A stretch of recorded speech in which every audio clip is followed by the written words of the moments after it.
I'm very grateful for the experience. I'm unfortunately the way I got it wasn't the way I wanted to go. Obviously, I had fantastic guys that were playing the position, but we always at Ohio State we always say competitive excellence. You got to make the play and your number's called. So when my number was called to play tackle, I went into it with the best mentality I could to say if I'm going to do it, I'm going to do it the best of my ability.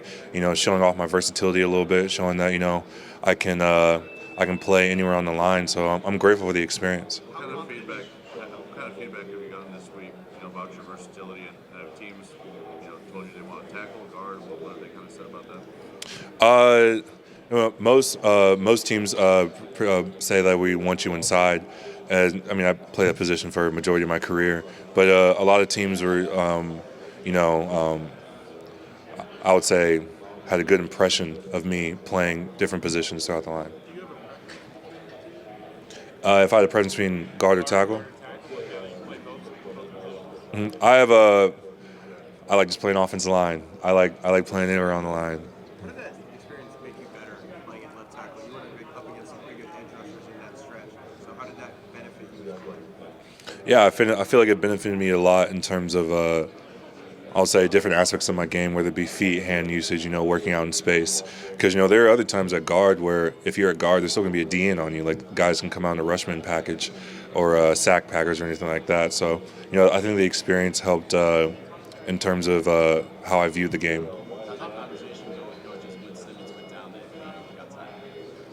Yeah, so when Josh initially got hurt, and then Zen Mahalski went in when he unfortunately got hurt as well, Coach Fry came up to me. He was like, "Look, man, like I know we always joke because we always joked about, oh, you're gonna have to play tackle." I was like, "No, I'm not." But but when the conversation finally came, like, "Look, like we need you to kick out the tackle for this big week, playing a big team." So it was a lot to think about. He weighed the pros and the cons of the decision, but at the end of the day, like I just like winning more than anything else, and I felt like if me moving outside would help us win because I think this happened around like week 7, so there's still a lot of football ahead of us. So I just like winning more than anything else. So I knew that I had a lot of work to do, and I practiced against 2 amazing edge rushers every day, so I had no choice but to get better. You talked about how winning means everything to you. You have through Ohio State. What does it mean for you not to be a Buckeye and be able to bring a national championship? Yeah, being a Buckeye meant everything to me. Growing up, growing up in Texas at least, my parents always asked me, "Are you like there are 2 major teams in Texas?" But my parents are like, "Nah." Like my mom's a huge Ohio State fan. She's like, "Nah, you're a Buckeye." And I was like, "Oh, okay, Mom." But then eventually the time came for me to make a college decision. I chose Ohio State, and scarlet and gray means everything to me. The university, the state, the guys I played with, I bled with, sweated with, cried with. It means everything. It's so deep in my heart, deep ingrained in my heart, that my time at Ohio State was a huge development factor in who I am today. Did you feel like your game works past this wide zone scheme, gap scheme? I feel like we ran a lot of inside and gap scheme this year, but in years past, especially my sophomore year, we ran a lot of outside zone as well. So all schemes I feel like I excel pretty well in. There's not one that sticks out more than the other. I just have fun playing football, just balling with my bros on the line. Did you meet the Seahawks this week? I did. How'd that conversation go? I went really well. The coaching staff was, I would say, amazing. We just had a great conversation and just talked ball. I think it was really cool. Did you meet with the Steelers? I did not. How about the Buccaneers? Have you met with them? Nah. What teams have you had? What teams have I had? Yeah. Seattle, Detroit, Minnesota. I'm missing one on that first day. Seattle, Detroit, Minnesota. Then Chicago, Arizona. I could pull out my phone and tell you. I had like, I think I had like a total of 15. Who's a player you really respect on the offensive line, like your game? In the league? Yeah. I respect obviously guys who do it at a high level and do it very efficiently. So at the guards, you can't go wrong with Zach Martin, his illustrious career that he's had, and the way he carried the position to where it is today. Chris Lindstrom, very physical guard, and he really gets after it. And then tackles, you got to go with, Trent, Deion Dawkins. He's advocating for the position. Love that. You got to go with Lane and Mailata, two monsters on the edge who hold it down for the Eagles. There's so many good linemen in the league that are elevating and, putting the spotlight on the position offensive line. Do you think your time at tackle ultimately helped your stock for my team see you? Yeah, I think my time at tackle certainly didn't hurt. It shows that my versatility a little bit, shows my athleticism as well. So I feel like it certainly helped. Who are some of the younger guys that are kind of filling in, at Ohio State for the guys that are leaving? We saw Luke play a big role down the stretch. Who are some guys that maybe we haven't seen a ton of yet that have a good season this upcoming year? Yeah, so the guys haven't seen. Obviously, Luke balled out in the playoffs. I just know he's going to continue it throughout the season. Carson stepped in when we had other injuries and, didn't miss a beat. Tegra had a great first year, and I know he's just going to continue to grow. But guys we haven't seen, I think Josh Padilla is going to be really good. Josh Padilla, Ian Moore. Ian Moore's a guy who, near the end of his freshman year, started to figure it out, and you can see him starting to figure it out throughout practice. I feel like he's going to have a really good career at Ohio State. Donovan, were you surprised that your guard rotation worked as well as it did? No. I wasn't surprised. I knew what all those guys are capable of.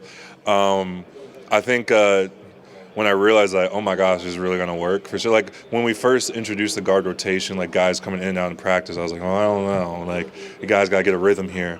But when we were playing Tennessee and like I was playing next to Saraveld, I was playing next to Luke, and both those guys were just balling. I was like, man, this is a great idea. Like, I believed in this from the start. But yeah, all those guys that rotated in to help us win obviously the big one at the end.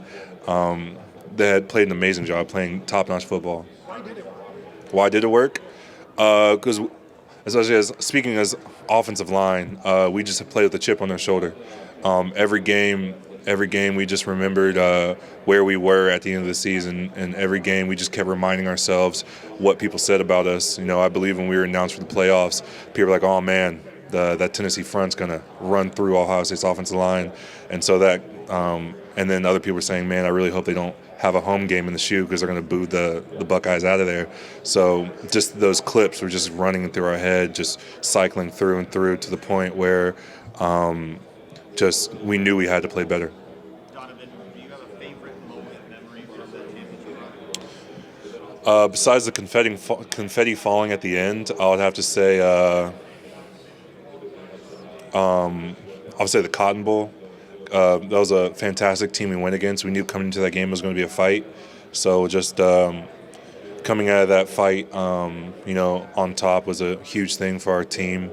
And going into the next game, just gaining more confidence. Winning in your home state, making it a little extra special? Yeah, it was pretty good. Being back home in Texas, man, it was a great feeling. Why do you think the scoop is Look back on Penn State, just the test you had immediately with that. Yeah, I look back on it and see how much I've grown from then. I had a 4 days notice to learn how to play tackle.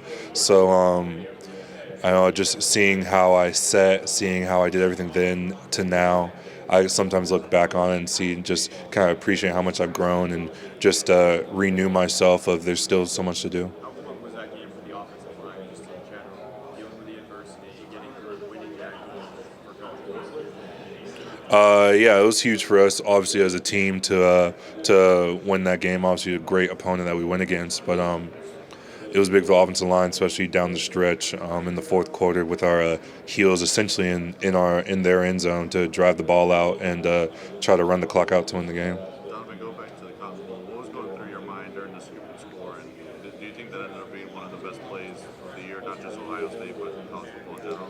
Yeah, I initially didn't know what was going on.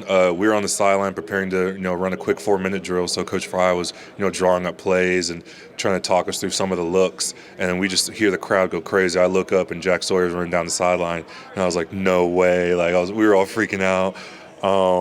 Jack Sawyer is one of those guys where kind of cemented himself in Ohio State history, and that couldn't have happened to any better guy. He kind of ran the show, especially in the playoffs, of making sure everyone's on the same page before the season, calling everybody, making sure we all get on board of coming back. So it couldn't have happened to a much better guy. Captain Jack Sawyer. Where did you see Josh Simmons' growth from 2023 to 2024? Where did you think that biggest growth came from?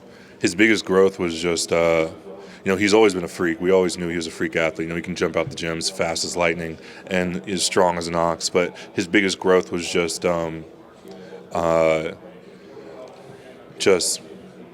overall, going through football.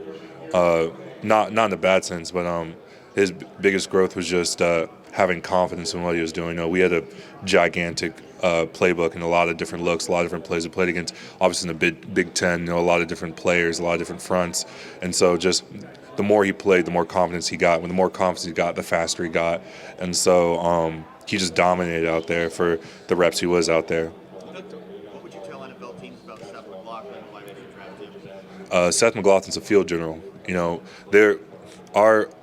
We wouldn't have started the way we did without Seth McLaughlin. I'll tell you that. There were many times, many looks where he would check it like mid-cadence. When Will's mid-cadence, he no, we're going over here now. And then they would bring a rifle or blitz to where he checked it, and we would pick it up. So Seth knows what's going on all the time. And he's a guy who's organization would be lucky to have, because I know that our success, even when he unfortunately did get hurt around week 10, he was still in the building. He was, he didn't go outside practices because it was cold as ice. But he was always in the meeting rooms. He was always in the indoor practice field, making sure everyone's on the same page, making sure we all had that same mentality coming into games. And I feel like we wouldn't have been where we are now without Seth McLaughlin. Donovan, have you formally met with the Kansas City Chiefs? And what would it be like to potentially block for Patrick Mahomes? I have not formally met with them. Donovan, you mentioned how as a team you guys were motivated by a lot of that doubt. On a more personal level, how do you keep yourself motivated? I keep myself motivated by just chasing perfection. That's just one of the things I try to grow from. You're never perfect, and no matter how good you play, you're never perfect. So I go in thinking, how can I get myself 1% better than I was yesterday? And if you just have that mindset, have that will, then you will progress. Football's not a stagnant game. Guys improve, defenses evolve, schemes evolve. So you have no choice but to get better, or you're going to get left behind. Donovan, can you talk about your nutrition and being able to keep your weight? Yeah, I've never had a problem with my weight. I've as our nutritionist says, hey, or our strength coach says, hey, we need you to go up 5 pounds. I go up healthily. Or when I think at the beginning of the year I was around 320 to 325, and after the Penn State game, Coach Day was like, hey, how about you lose a few pounds? So I went down to 315 then. So I've never had a problem with my weight, whether it be too light or too heavy. Thanks, Donovan.